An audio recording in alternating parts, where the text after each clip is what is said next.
पावसाळी अधिवेशनाच्या पहिल्याच दिवशी आज भाजप आमदार आणि खासदारांचा क्लास घेण्यात आलाय। मुख्यमंत्री देवेंद्र फडणवीस वर्षा निवासस्थानी बैठक घेणार आहेत। भाजपा प्रदेशाध्यक्ष रवींद्र चव्हाण मुख्यमंत्र्यांच्या समोर आमदारांचं रिपोर्ट कार्ड मांडतील। अधिवेशनातील उपस्थिती संदर्भात आमदारांचे कान टोचले जातील।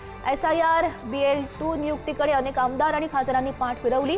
पंतप्रधानांच्या मन की बात कार्यक्रम आयोजनामध्येही बरेच आमदार उदासीन होते। पक्षाने दिलेल्या कार्यक्रमांकडे दुर्लक्ष करणाऱ्या आमदारांना आता तंबी दिली जाणार आहे। नेमकं काय मार्गदर्शन केलं जातं या बैठकीच्या माध्यमातून हे बघणं सुद्धा अत्यंत महत्त्वाचं असेल।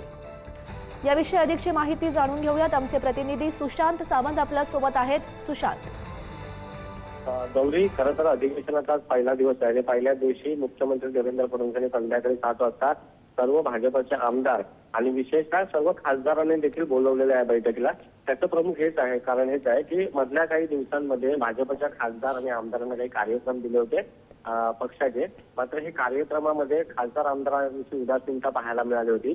त्याचसोबत आपण जर बघितलं असेल तर आजपासून अधिवेशन सुरू झालंय, त्यामुळे आमदारांची उपस्थिती जी आहे ती अधिवेशनात असणं गरजेचं आहे। याबाबत देखील माहिती जी आहे ती मुख्यमंत्र्यांकडून सर्व आमदारांना दिली जाणार आहे। मात्र आमदारांनी आणि खासदारांकडून जे कार्यक्रम त्यांना दिले होते, मग मन की बात कार्यक्रम असेल, जो खऱ्या अर्थाने संपूर्ण देशभर मोदींचा मन की बात कार्यक्रम चालतो, प्रत्येक आमदार खासदारावर याची जबाबदारी जी त्याच्या मतदारसंघात दिली जाते। मात्र महाराष्ट्रातील काही आमदार आणि काही खासदारांमध्ये याबाबत उदासीनता पाहायला मिळाली। काही ठिकाणी कार्यक्रमाला आमदार खासदार उपस्थित राहू शकलेले नव्हते आणि याबाबतच कान उघडली जी आहे ती सर्व आमदार आणि सर्व खासदारांची केली जाणार आहे।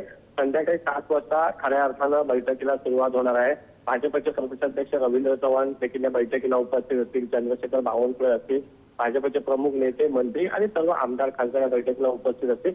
या दरम्यान काही आमदारांचा आणि खासदारांचा रिपोर्ट कार्ड देखील कामाचा दिला जाणार आहे। गौरी, नक्कीच सुशांत, या सगळ्या घडामोडींकडे तुम्ही असंच लक्ष ठेवून राहा। तुर्तास धन्यवाद दिलेल्या सगळ्या सविस्तर माहितीसाठी।